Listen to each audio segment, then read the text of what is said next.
Hay decisiones que sí tenemos suficiente tiempo para pensar, hay otras decisiones que no tenemos suficiente tiempo para pensarlas, pero hay que tomarlas, y lo mejor es tomarlas antes de que llegue el momento de la encrucijada.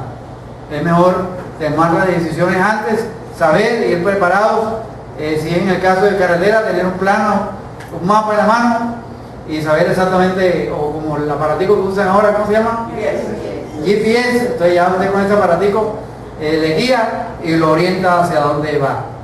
Entonces, la pregunta que quiero que quede entre nosotros en esta mañana, que es importante, que tiene que ver en cuanto a las decisiones, es si en los momentos de crisis de nuestra vida,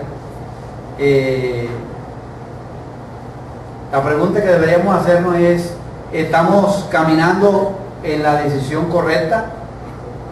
¿Estamos caminando con el Señor? ¿O estamos tomando nuestras propias decisiones sin tener comunión con Dios, sin depender de Él? Y eso es algo que debemos tenerlo siempre en cuenta en el momento de las decisiones. Vamos a orar. Señor, gracias por tu presencia y gracias porque estás aquí en medio de cada uno de nosotros. Alabo y bendigo tu nombre, Señor, porque tú eres bueno y nos has dejado tu palabra.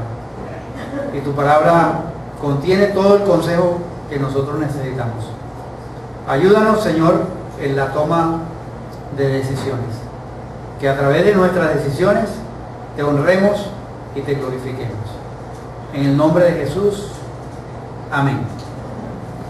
Quiero ser sincero con ustedes en esta mañana y decirles que al preparar el tema me di cuenta que abarqué mucho de lo que estaba, así que de pronto salimos como a las 2 de la tarde. Entonces, espero que yo termine a las 2, no sé si ustedes se quieran ir antes, pero les toca tomar una decisión, si me escuchan todo el tiempo o no, o trataré de hacer algún resumen en ese sentido de algunos aspectos, o dejar alguna parte que voy pensando para el futuro, porque es que la vida de Saúl tiene muchas cosas muy, muy interesantes. Uno, por ejemplo, al leer Primera de Samuel, encuentra a estos dos hombres, a Saúl y a David, y uno los encuentra que llegaron como a un punto como un punto de separación, en el punto en el cual uno de ellos subió los peldaños de un honor sin paralelos, mientras que el otro cayó destruido en el sótano de la oscuridad. Los dos tuvieron los mismos privilegios, las mismas oportunidades, la misma educación, las mismas bendiciones de Dios. Sin embargo, uno de ellos encontró favor en los anales de la historia del pueblo de Israel. Hay un hotel en Jerusalén que se llama el Hotel Rey David en Jerusalén, y allí hay una estrella, la que llama la estrella de David. Se menciona, y en el pueblo de Israel, o sea, el nombre de David es un nombre de renombre, por así decirlo, o sea, es un nombre que marcó un hito en la historia del pueblo. No hay así un hotel allá que se llame Saúl. Ahora, pero eso tiene que ver con las decisiones. Entonces, no sé quién me puede buscar ahí en la memoria mía. Ahí tengo el tema central.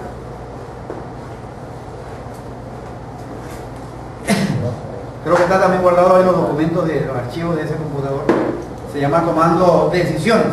Es el tema. En nuestras vidas necesitamos y vamos a enfrentarnos a decisiones, a elecciones críticas, elecciones que son irreversibles. Y una de las cosas que diferenció la vida de Saúl y la de David fueron algunas elecciones que hicieron momentáneamente. No fue el medio ambiente, no fueron los padres, no fue la educación la que recibieron, no fue eso lo que hizo que se separaran. Fueron las decisiones que tomaron en momentos de crisis.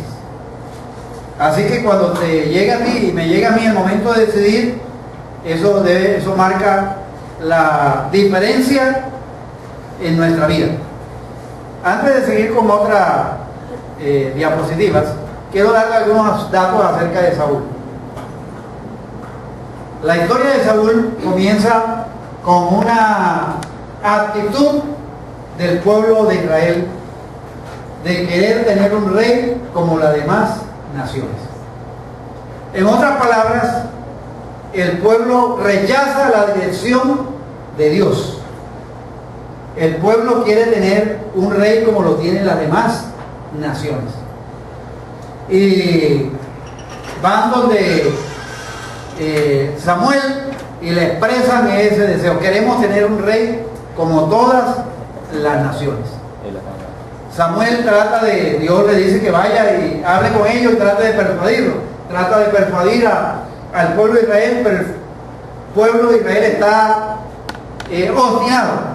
Y vamos a abrir las Sagradas Escrituras en Primera de Samuel,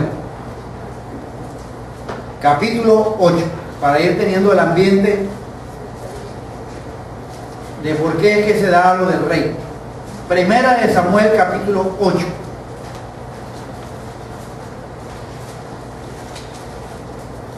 Aconteció, versículo 1, aconteció que habiendo Samuel envejecido,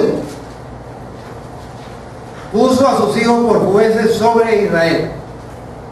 Y el nombre de su hijo primogénito fue Joel, y el nombre del segundo Abías, y eran jueces en Berseba.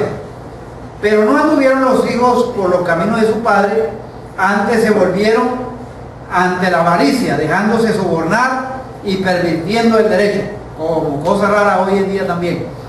Entonces todos los ancianos de Israel se juntaron y vinieron a Ramá para ver a Samuel.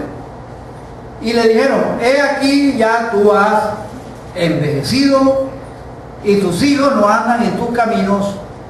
Por tanto, constitúyenos ahora un rey que nos juzgue, como tienen todas las naciones. Versículo 6. Pero no agradó a Samuel esta palabra que dijeron: danos un rey que nos juzgue. Y Samuel oró a Jehová, y Dios le respondió a Samuel: oye la voz del pueblo en todo lo que te digan, porque no te han desechado a ti, sino a mí me han desechado para que no reine sobre ellos. Entonces el problema básico es que no estaban rechazando, no estaban desechando a Samuel, no estaban desechando a Joel y Abías, los hijos de Samuel, aunque estaban en malos procederes, sino que estaban rechazando el reinado de Dios sobre sus vidas. Entonces Dios permite, o sea, que el pueblo de Israel siga con ese proceder, y eso le dolió mucho al corazón de Dios y también al corazón de Samuel, porque el pueblo le había pedido rey. Dios permite y selecciona a este rey. En el capítulo 9 es el rey Saúl. Él es elegido como rey del pueblo de Israel, y el mismo Samuel tiene que participar en la unción con aceite. Toma una totuma llena de aceite, lo ungen y lo apartan para ser rey del pueblo de Dios. También uno encuentra que Samuel guió y dirigió todo este proceso inicial de tanto de Saúl como de David. Este rey Saúl, al comienzo de su vida, tuvo unos encuentros significativos con Dios, hasta el punto que el pueblo pensaba que también Saúl estaba entre los profetas. Y comenzó su vida. Ahora tenía también algo muy interesante. Tenía un porte físico bien atrayente. Dice la Biblia en 1 Samuel capítulo 9, versículo 2, que era así como muchos de nosotros, que estamos aquí. Dice que tenía él un hijo que se llamaba Saúl, joven y hermoso. Entre los hijos de Israel no había otro más hermoso que él. Y de hombros para arriba sobrepasaba a cualquiera del pueblo. O sea, que era una persona que se notaba en cualquier lugar que estuviera. O sea, me imagino que si estuviese en esta época le llovían los contratos para comerciales y cosas allí. David también, dice la Biblia, que era un joven hermoso. David era también un joven hermoso. Algo muy peculiar en la vida de Saúl es que su actitud antes de comenzar a reinar era una actitud bastante humilde. El mismo Saúl provenía de la tribu más pequeña, la tribu de Benjamín. Y miren lo que dice 1 Samuel 9:21. Saúl respondió y dijo: ¿no soy yo hijo de Benjamín, de la más pequeña de las tribus de Israel? Y mi familia no es la más pequeña de toda la familia de la tribu de Benjamín. O sea, mire, o sea, él se consideraba que era de los menos, pero menos. O sea, era una actitud que había en él de humildad. Por eso cuando lo cuestiona Samuel para ungirlo como rey, le dice: ¿por qué pues me has dicho cosas semejantes de que yo voy a ser rey de este pueblo de Israel? Entonces, en el capítulo 10, en los versículos 21 al 25, encontramos que en el momento en que ya lo van a constituir como rey, miren lo que sucede. Versículo 21 del capítulo 10: e hizo llamar la tribu de Benjamín por sus familias, y fue tomada la familia de Matri, y de ella fue tomado Saúl, hijo de Cis, y le buscaron, pero no fue hallado. Preguntaron pues otra vez a Jehová si aún no había venido allí aquel varón. Y respondió Jehová: he aquí que él está escondido entre el bagaje. O sea, su actitud en ese momento inicial, o sea, era una actitud de mucha humildad. Estaba escondido allá en el bagaje. Entonces, versículo 23 dice: corrieron y lo trajeron de allí, y puesto en medio del pueblo, desde los hombres hasta arriba, era el más alto de todo el pueblo. Y Samuel dijo a todo el pueblo: ¿habéis visto al que ha elegido Jehová, que no hay semejante a él en todo el pueblo? Entonces el pueblo clamó con alegría, diciendo: viva el rey.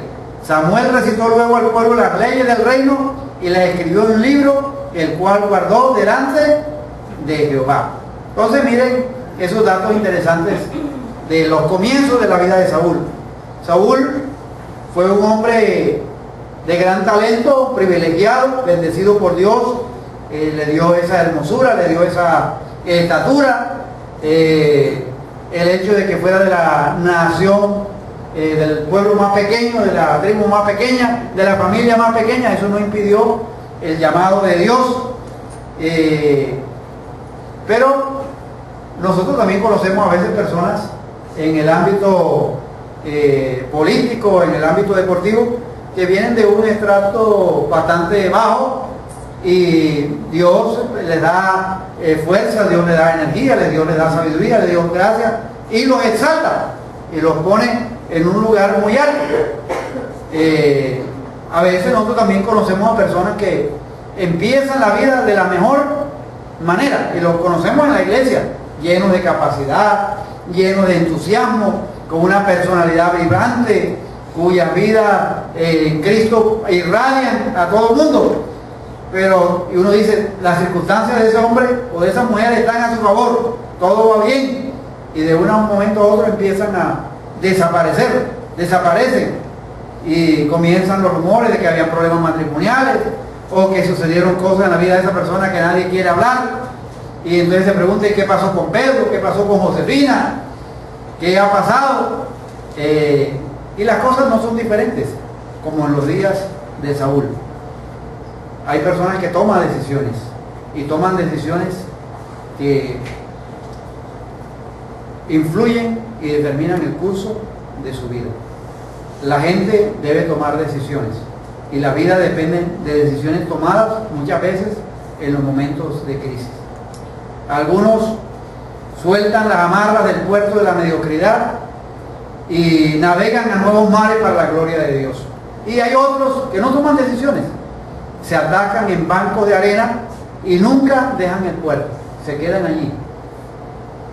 Entonces debemos preguntarnos, ¿tomamos las decisiones correctas en el momento apropiado? ¿Estamos listos para cuando se avecinan las crisis? El personaje que nos ocupa, que se llama Saúl, cayó en el lazo de la confianza en sí mismo, perdió contacto con Dios, y en medio de las crisis empezó a tomar decisiones que no honraron ni glorificaron a Dios. Hay crisis que llegan muchas veces a la vida de nosotros, crisis económicas, fracaso en los negocios, el hijo se va de la casa, enfermedad. Cuando llegan esas crisis, ¿qué hacemos? A veces la mayoría de nosotros tenemos vidas que podríamos llamar vidas normales, pero cuando nos encontramos frente a una crisis que rompe esa rutina diaria, la gente llega a aprender mucho acerca de nosotros, cómo reaccionamos frente a esas crisis que se nos aparecen en la vida. ¿Qué aprende la gente al ver en nosotros la obra de Cristo, de la suficiencia de Cristo en nosotros? Cuando las cosas van bien es fácil uno citar textos bíblicos. Cuando las cosas van bien podemos cantar himnos y cantar, ir a la iglesia y adaptarnos más o menos a las circunstancias. Pero cuando hay una emergencia, cuando hay algo que desaparece la tranquilidad que disfrutamos, ¿qué hacemos? Alguien dijo que hay de aquel que tiene que aprender principios en el tiempo de crisis y no aprenderlas antes que los muros se derrumben. Entonces, cuando no tomamos decisiones buenas, sino dominadas por las circunstancias, a veces hay quejas y amargura contra Dios. Señor, ¿cómo que permitiste que ocurriera esto? ¿Cómo pudiste tú si tú eres un Dios de amor?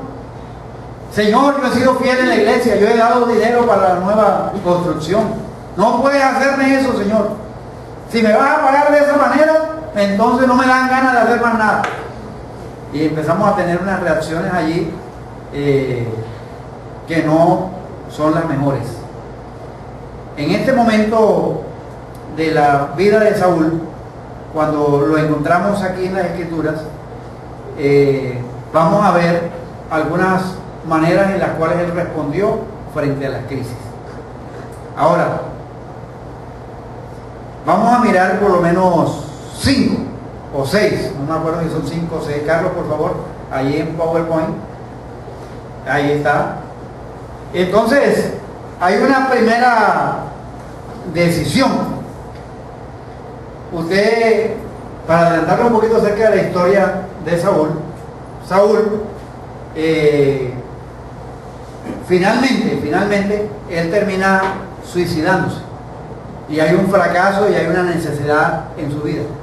Pero eso que llegó allá, eso no fue algo así instantáneo, eso fue el producto de decisiones que fue tomando, que fueron decisiones equivocadas.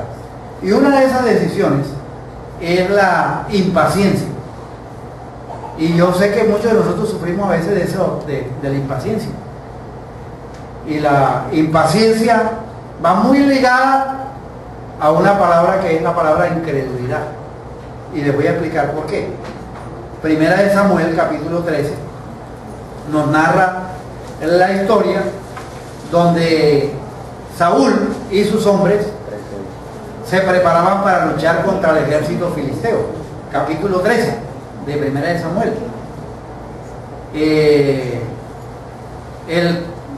los filisteos se habían acercado ya bastante cerca allí al campamento israelita.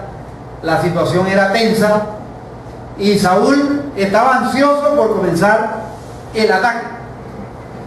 Y cuando todo estaba ya listo para el ataque, según los criterios de Saúl, el profeta Samuel salió por una semana, dejó el lugar allí y le dijo: en 7 días regreso, y al final de ese tiempo voy a ofrecer el sacrificio antes de la batalla. Pero miren lo que dice el capítulo 13, versículo 8. Y él esperó 7 días conforme al plazo que Samuel había dicho. Pero Samuel no venía a Gilgal y el pueblo se le desertaba. O sea, Samuel le había dicho que esperara ¿cuántos días? 7 días. O sea, y ya estaban por cumplirse los 7 días y él, de impaciencia, el pueblo ya estaba afectado, estaba tenso. Samuel se había ido. Saúl pensaba que había que hacer el sacrificio porque Dios le iba a dar la victoria. Más o menos así me imagino yo que fue el diálogo de Samuel con Saúl antes de irse.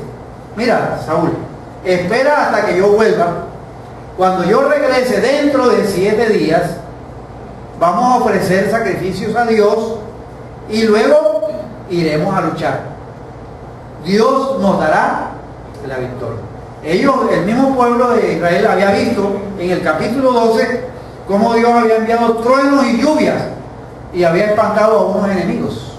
O sea, ellos habían visto el poder de Dios a su favor.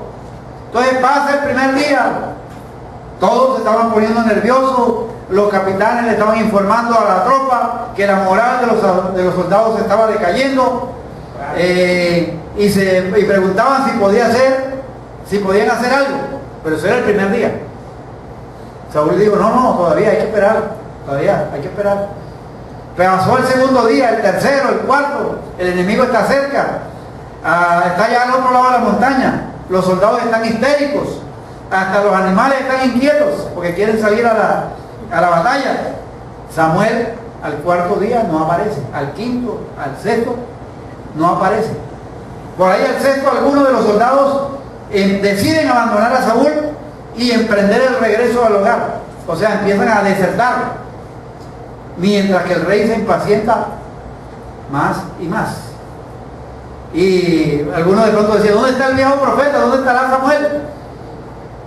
Este no es el momento para irse de vacaciones. ¿Cómo es que se le ocurre al pastor irse en estos momentos de dificultad? ¿Cómo es que se le va el profeta ahora que más lo necesitamos? Bueno, debía haberle dejado una foto allí. Entonces, soldados siguen desertando, el sol se pone candente, pero no hay rastros del profeta. Por último, Samuel no ha llegado y Saúl no espera más. Quizás Samuel había tenido algún contratiempo, pero lo imperioso no era tanto que salieran las tropas a pelear, sino que lo imperioso era que dependieran de Dios, que Dios les iba a dar la victoria. Samuel era el único que podía ofrecer los sacrificios. ¿Qué dice en el capítulo 13, versículo 9?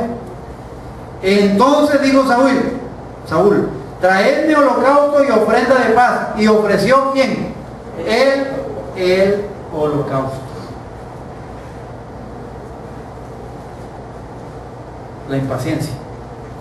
Termina de ofrecer y encender allí el holocausto, y cuando está por terminar,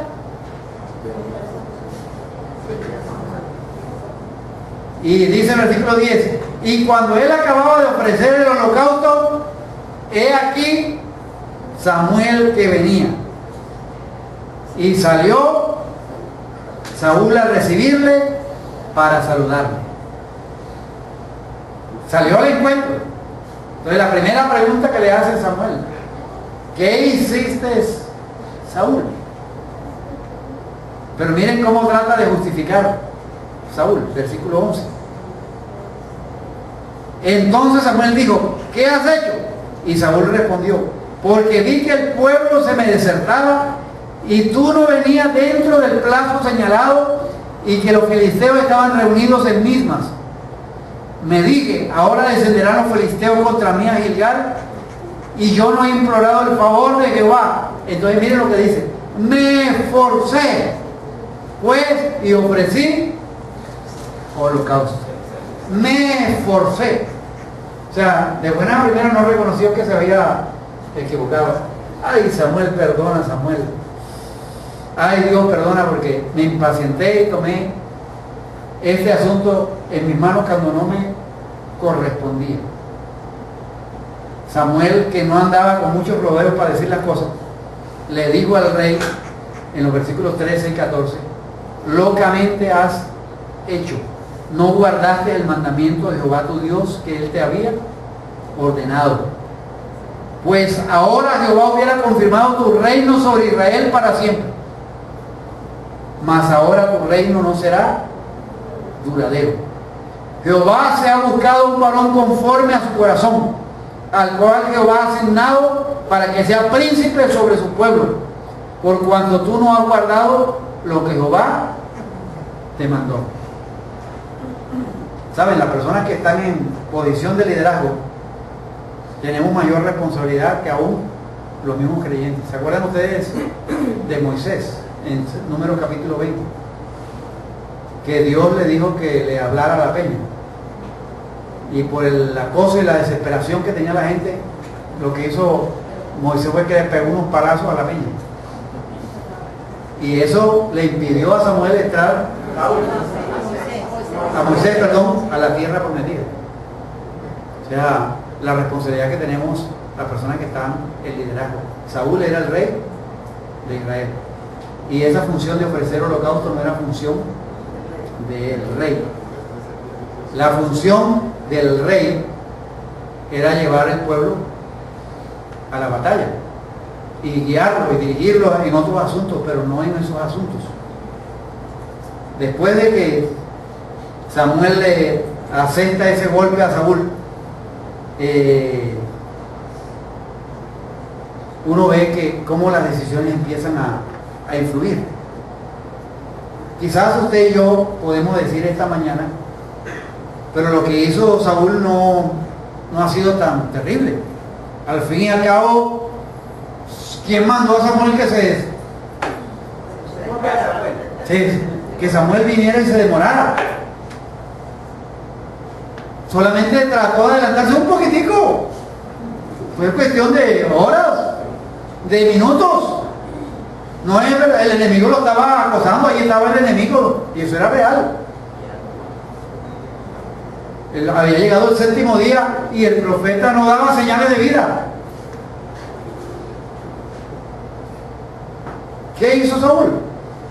Lo que muchas veces nosotros hacemos: tomamos el asunto en nuestras manos, y Saúl vino y hizo y encendió fuego para el sacrificio. Impaciencia. ¿Cuántas veces hemos echado a perder oportunidades que Dios nos ha dado para servirle a Dios a causa de la impaciencia? No parece tener demasiada importancia, pero ¿sabe qué significa o qué indica la impaciencia? Falta de confianza en el dominio soberano de Dios. Falta de confianza en el dominio soberano de Dios. Con las acciones apresuradas nuestras demostramos que en realidad no creemos que Dios controla, y menos que controla cada situación específica de nuestra vida.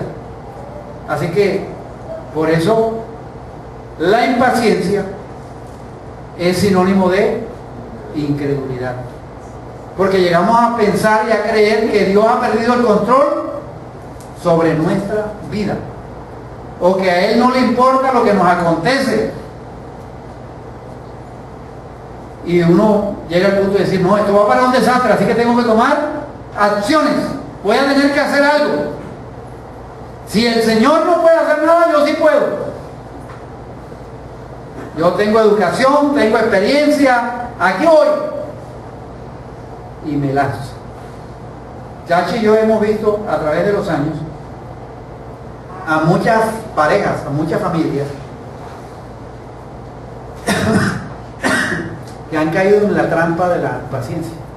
En una iglesia en Cartagena, un joven matrimonio, parecía que se le estaban abriendo las puertas y que Dios estaba usando de sus vidas de una manera evidente, pero se volvieron impacientes. Les parecía que las cosas no sucedían con rapidez, que la iglesia estaba demorando en las decisiones que tenía que tomar para enviarlos como misioneros, y tenían dificultades para conseguir el sostenimiento y se volvieron impacientes, querían acción. El pastor de ellos vio también con preocupación y le dijo, no se vayan a lanzar a ese ministerio todavía. Una noche hablando con ellos nos pidieron consejo y les advertimos, no vayan, no es el tiempo, sométanse a su pastor. Si su pastor dice que no es el tiempo, no lo hagan. No hicieron caso, porque para ellos era el momento de Dios, y ellos preferían obedecer a Dios antes que a los hombres. Yo dije, hermano, van en mal camino. Según ellos, Dios les estaba abriendo las puertas, no podían esperar. Hicieron a un lado todos los consejos, empacaron sus cosas, se mudaron. Después de 8 meses tuvieron que regresar, derrotados, confundidos y en una crisis matrimonial.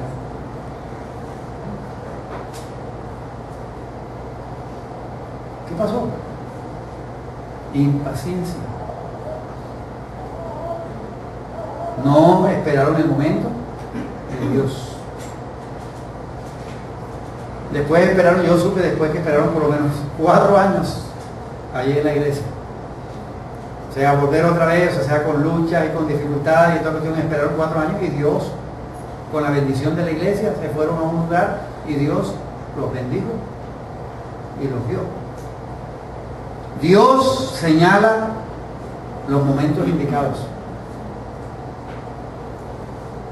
pero a veces nosotros no hacemos caso y no queremos someternos a las autoridades. Este rey Saúl dio un paso hacia el desastre porque no quiso esperar que Dios pusiera el semáforo en verde. Saúl pensó, es ahora, es el momento que vamos a vencer a los filisteos, así que yo mismo puedo hacer el sacrificio. La incredulidad trae dolor al corazón de Dios. La impaciencia nos afecta mucho de nosotros y puede ser también una ruina en nuestra vida, porque va acompañada de la incredulidad. La primera, la impaciencia, la incredulidad, le llevó a la segunda decisión. Eso no voy a ocupar mucho tiempo en eso porque ya lo vimos en una enseñanza acá, que tiene que ver con la obediencia parcial. O sea, si uno tiene impaciencia y tiene incredulidad, hay un camino expedito para la desobediencia. Entonces está la ruta pavimentada para la desobediencia. Dice la Biblia que el rey estaba nuevamente en el campo de batalla para darle ya la estocada final a los amalecitas, los viejos enemigos del pueblo de Israel. Dios le había dicho a Saúl: los amalecitas son mis enemigos, debe destruirlos totalmente, debe destruir todo, porque ellos, cuando Israel huyó de Egipto, ellos no quisieron prestar ayuda. Ahora ellos se han corrompido totalmente, nada debe sobrevivir. Las instrucciones que Dios le estaba dando a Saúl respecto a los de Amalek eran claras. Bueno, manos a la obra. Saúl se va con su ejército, van sobre los amalecitas y casi lo destruyeron. Acabaron con todo. Bueno, con todo, con excepción del rey, con excepción de lo mejor del ganado, un poco de oro y unas cosas valiosas, las dejaron. Pero lo que no les servía, lo quemaron. Así que podemos decir que ellos cumplieron. Mientras el humo estaba ya en las aldeas de los amalecitas, los israelitas se iban con el boletín y nadie se preocupó y pensaron que lo que estaba haciendo el rey era bien. Entonces, miren lo que dice 1 Samuel capítulo 15, versículos 10 al 14.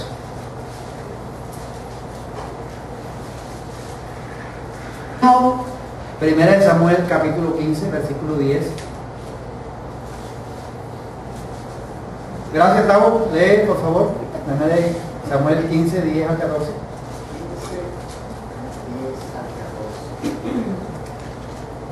Y vino palabra de Jehová a Samuel diciendo: me pesa haber puesto por rey a Saúl, porque se ha vuelto de en pos de mí, y no ha cumplido mis palabras.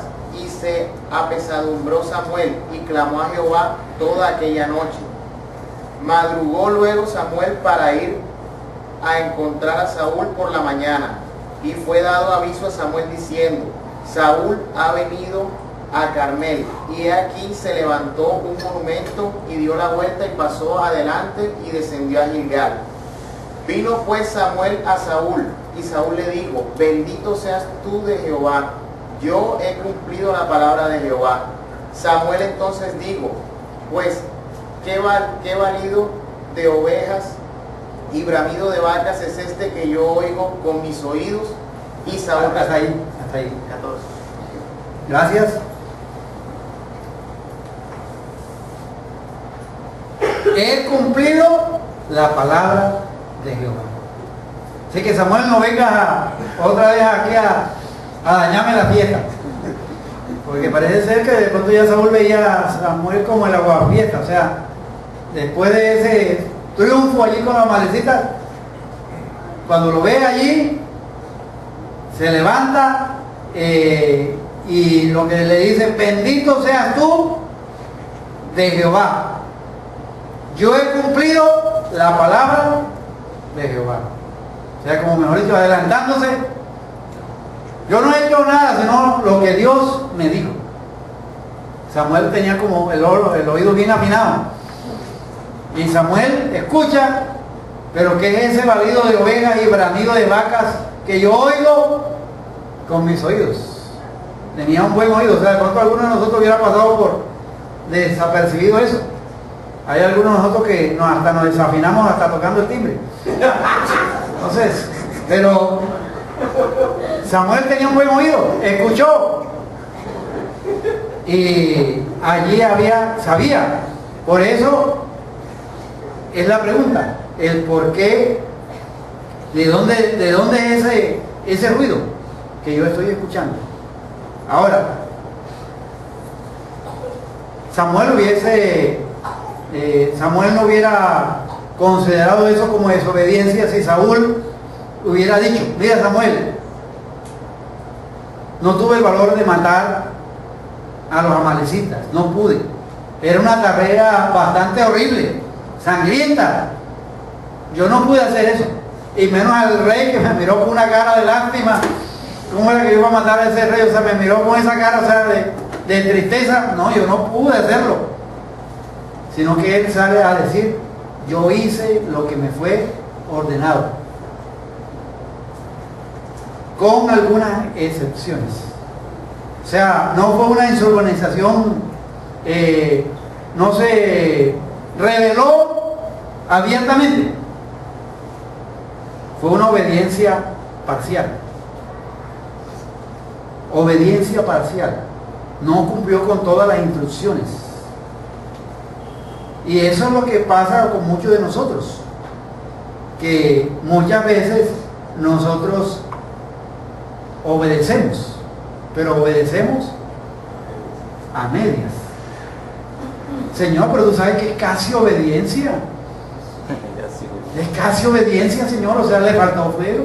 ¿Por qué te digo, pero es casi?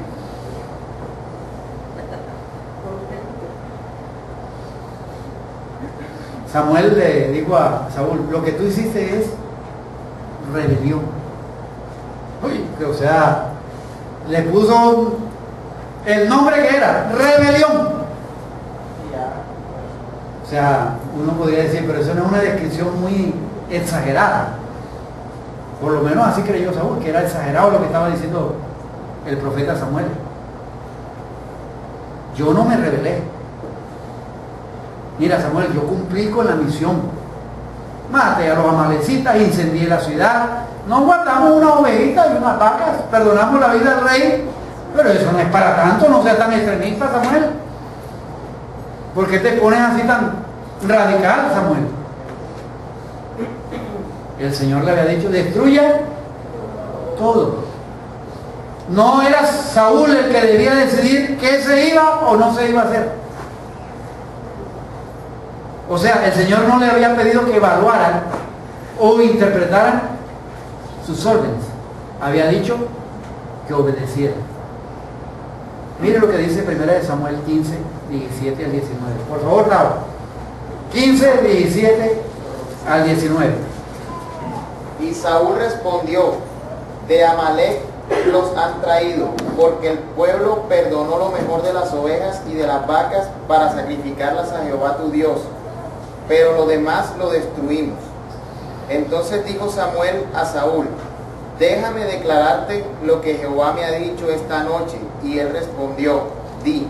Y dijo Samuel, aunque eras pequeño en tus propios ojos, no has sido hecho jefe de las tribus de Israel, y Jehová te ha ungido por rey sobre Israel.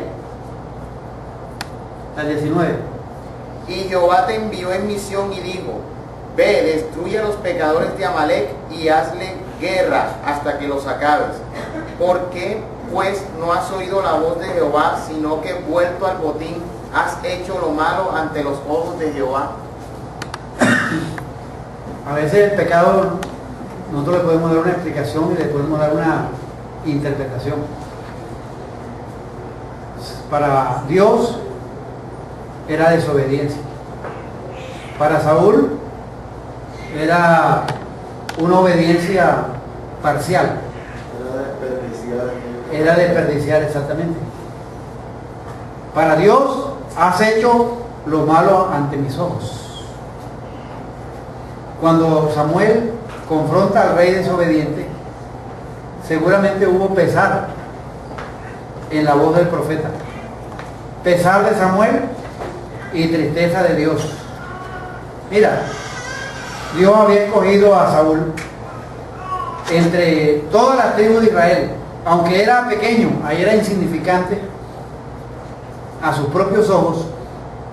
Dios lo eligió para hacer una bendición sin precedentes.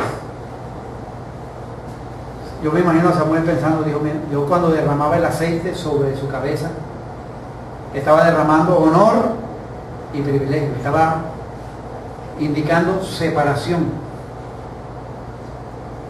Te dio el Espíritu para que fuera compañero, guía, fuente de poder. ¿Cómo pudiste darle la espalda para satisfacer tus deseos egoístas?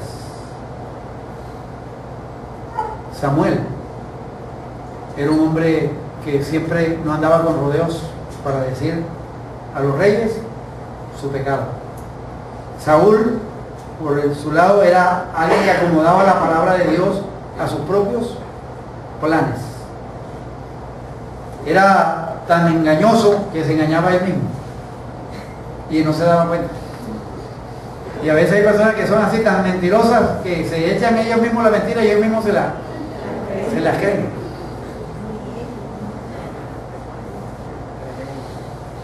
¿Ustedes creen que esa reacción de Saúl fue agradable a los ojos de Dios? ¿No? Dios sentenció lo que iba a pasar con el reino de Saúl. Y miren estas frases que le lanzó Dios a través de Samuel. Se complace Jehová, versículos 22 y 23. Se complace Jehová tanto en los holocaustos y víctimas como en que se obedezca a las palabras de Jehová. Ciertamente el obedecer es mejor que los sacrificios y el prestar atención que la grosura de los carneros. Presten atención a esto, porque como pecado de adivinación es la rebelión. No, pero si él lo que tuvo fue desobediencia, pero Dios dice rebelión. Y como ídolos e idolatría, la obstinación. Por cuanto tú desechaste la palabra de Jehová, Él te ha desechado para que no seas rey.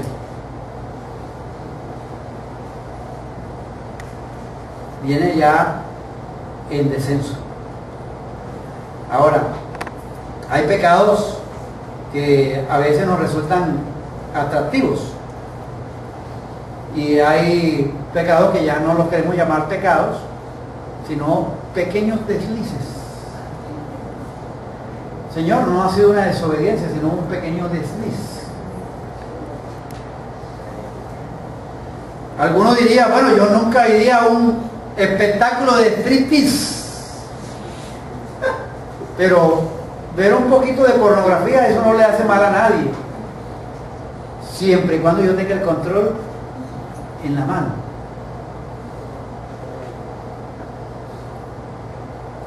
No es tan terrible. Yo no voy a llegar a los extremos, esos son para los débiles.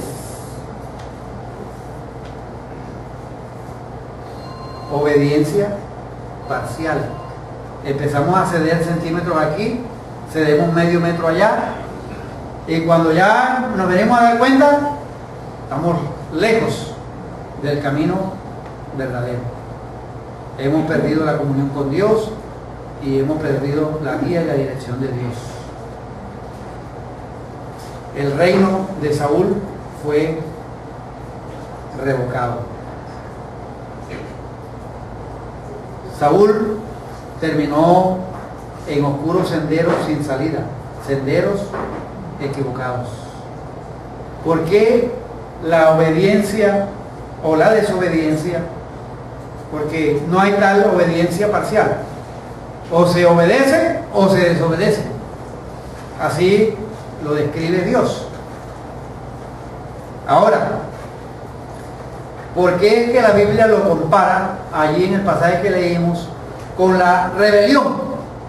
Y lo compara con el pecado de adivinación y la obstinación como iniquidad e idolatría. En otras palabras, Dios mira la rebelión como si alguien estuviese metiéndose en el ocultismo. O sea, meterse en el ocultismo. O sea, yo, creyente de tantos años, yo como que metido en el ocultismo. No, pero cuando desobedecemos, cuando estamos obstinados, o sea, es como si también participáramos en el ocultismo. Viviendo en una posición del futuro diferente a la que dice Dios. Exactamente. Estoy viendo una posición del mundo como la ve Dios. Y cuando obedecemos parcialmente y a sabiendas, es tan malo como si estuviéramos jugando con los demonios. Dios le sigue diciendo por medio de Samuel, la obstinación es como iniquidad e idolatría. Y de pronto nosotros criticamos y juzgamos a alguien que se postra delante de una imagen. O cuando vemos a un salvaje, a un indígena adorando el sol, adorando las estrellas. Pero la Biblia afirma que la obstinación ante Dios es exactamente lo mismo que postrarse ante Buda. Así es la obstinación. ¿Te está hablando el Señor en algún aspecto particular de tu vida? ¿En qué áreas de tu vida estás caminando por la obediencia parcial, que se llama desobediencia, que se llama rebelión, que se llama obstinación, que se llama idolatría?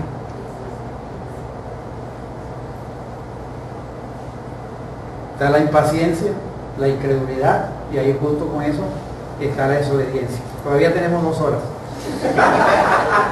Y voy a otra más para terminar, porque voy a dejar las otras allí. Carlos, pásame por favor, a ver la tercera. Pásame otra. Muy bien. Está la cuarta, que tiene que ver un monumento al yo. Vamos a leer 1 Samuel 15:12.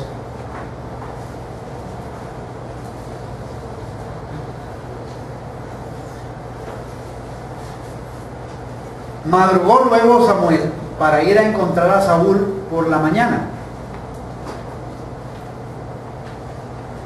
Y fue dado aviso a Samuel diciendo: Saúl ha venido a Carmel. Eso es cuando el asunto aquello de las ovejas y la desobediencia de los de Amalek. Y he aquí, se levantó ¿qué? Un monumento. Y dio la vuelta y pasó adelante y descendió a Gilgal. O sea, ¿qué hizo Saúl? Se edificó él mismo un monumento. O sea, no esperó que otros hicieran el reconocimiento de su labor. David, en cambio, era alguien que construyó un templo, pero saben, ese templo lo hizo nunca pensando en sí mismo, sino pensando en la gloria de Dios. Empezó la construcción, pero cuando Dios le dijo que él no iba a hacer, él aceptó la decisión de Dios, porque había derramado mucha sangre. O sea, David nunca hizo dinero para sí mismo ni procuró riqueza. Lo material para David no era su meta. Su meta era tener un templo para la gloria de Dios, para que estuviera allí el arca del Señor. Era su profundo deseo. Pero ¿cuál era el deseo de Saúl? Un monumento al yo. Construir un monumento para sí, para que yo sea recordado. Y a veces hay personas que les gusta: no, yo voy a dar dinero para esta escuelita y todo esto, pero yo quiero que esa escuelita lleve mi nombre, para que yo sea recordado. O sea, buscando, o me hablo con 2 o 3 concejales para que el concejal vaya y mire algo que yo estoy haciendo y me elogie y me den una medalla de honor, o me den la medalla de la independencia, no sé qué medalla dan por allí para reconocimiento, o la llave de la ciudad. Hay personas que siempre están buscando cosas para resaltarse ellos. Miren cómo va la decadencia de Saúl. Ya no busca la gloria de Dios, ya sabe que Dios lo ha desechado y empieza a edificar algo para sí. Y la pregunta que yo me hacía es: ¿qué clase de monumentos nosotros estamos construyendo? ¿Qué verán nuestros hijos cuando ya no estemos en la tierra? ¿Un monumento a ti mismo? ¿Una vida que solo complació tus deseos egoístas? Hay infinidad de monumentos de ese tipo, pero eso pasa muy pronto. Pero hay otros monumentos que dan gloria a Dios por la eternidad. Te hago de nuevo la pregunta: ¿qué clase de monumentos estás levantando? estoy estudiando esto y más esto, o sea, tengo más cartón que la casa allá del cartucho en Bogotá. ¿Con qué propósito? ¿Con qué propósito? Estoy buscando más títulos. ¿Para servir mejor a otros? ¿O para mi propia gloria? ¿Para mi propio honor? ¿Para mi nombre? Estoy sirviendo a otras personas, estoy ministrando a otras personas para ser reconocido por las otras personas. Estoy ejerciendo algún ministerio, alguna labor dentro de la iglesia para que mi nombre sea exaltado. Hay personas que, por ejemplo, en un momento dado, en alguna cuestión de reconocimiento, no se les menciona y, mejor dicho, es la hecatombe tremenda. Se resienten tremendamente porque no fue mencionado su nombre.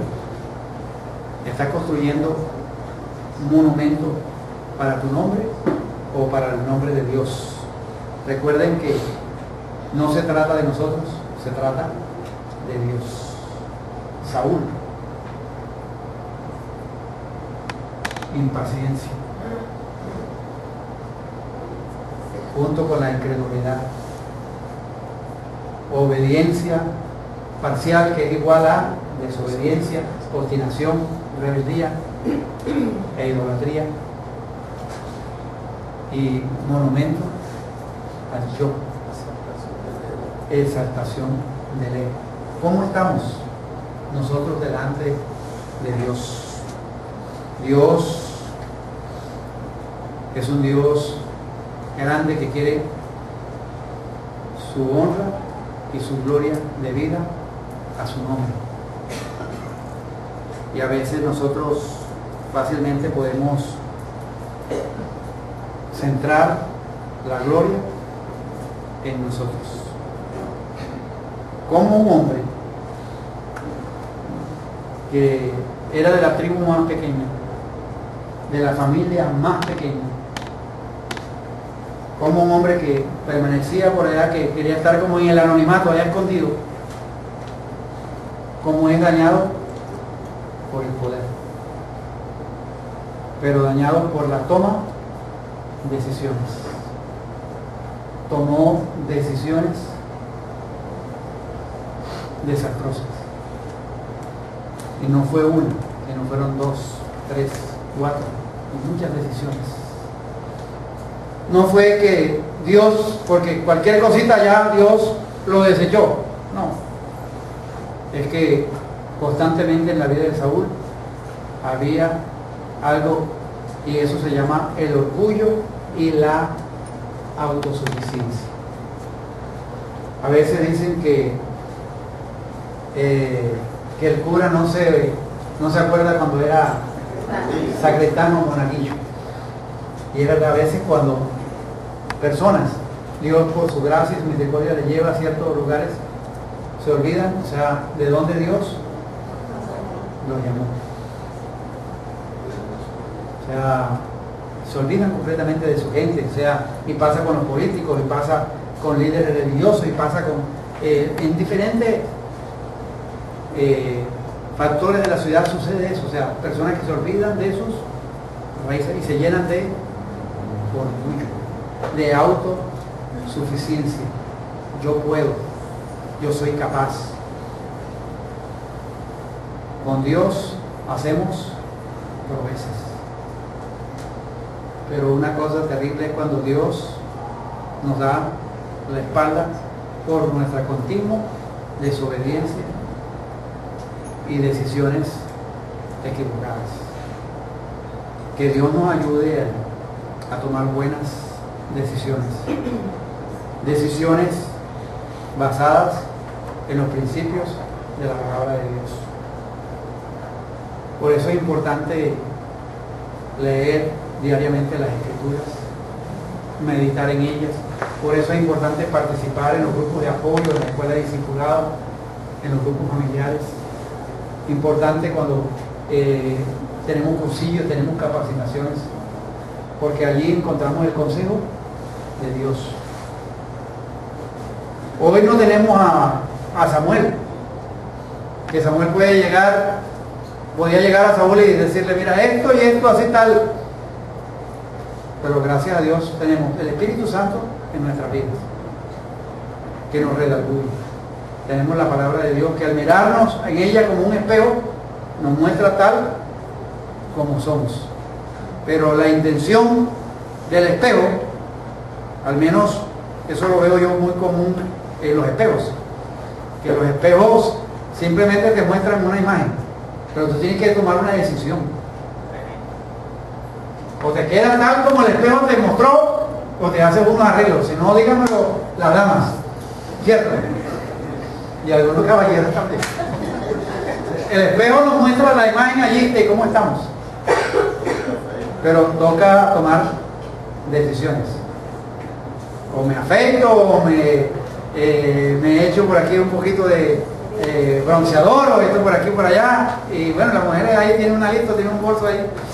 Entonces, pero hay que tomar decisiones. La vida implica decisiones.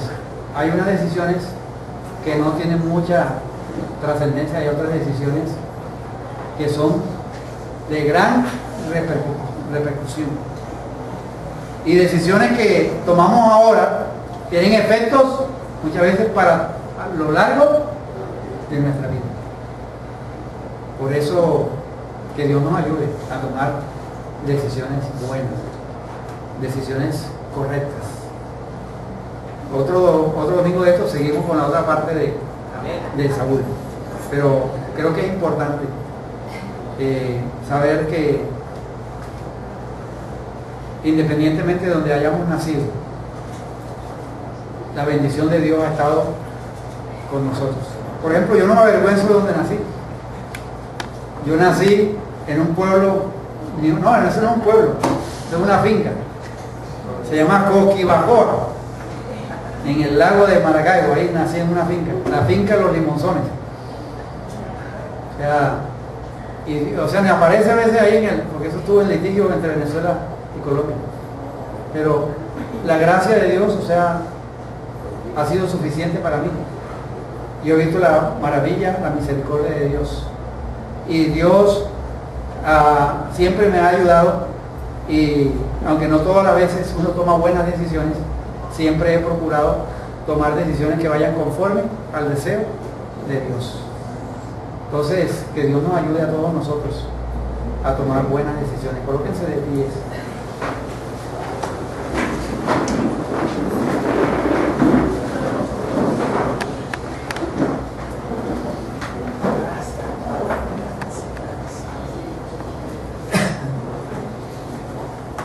Piensa en estos momentos en los planes y los deseos de Dios. Los pensamientos que tengo para ti, dice Dios, son pensamientos de bien, son pensamientos de paz.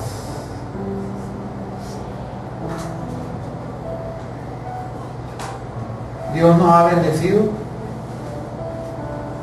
en los lugares celestiales en Cristo Jesús. Señor, gracias porque ni mi familia, ni el lugar donde nací, ni las circunstancias determinan quién soy yo. Señor, ahora que estoy en Cristo, tú has determinado que soy una nueva criatura,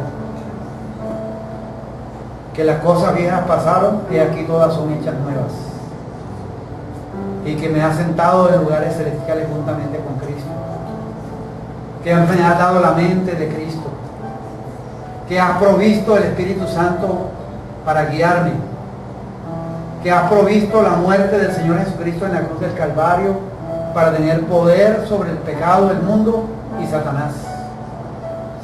Gracias, Señor, porque has provisto también una comunidad de hermanos en la fe que nos exhortan, que nos alientan, que nos animan a seguir adelante.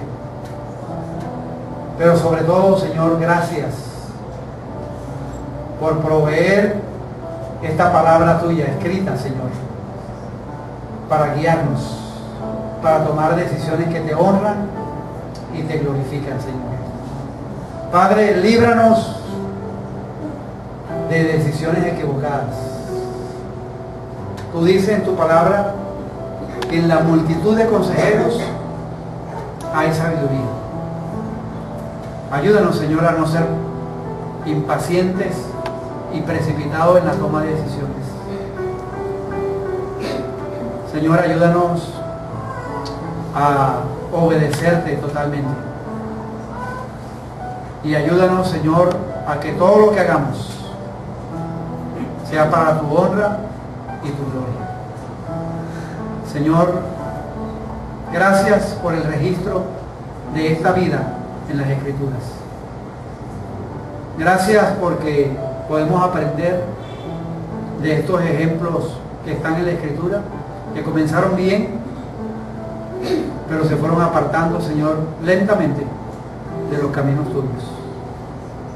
Ayúdanos, Señor, a sacar provecho y aprender de los errores que otros han cometido, para no cometerlos nosotros, Señor.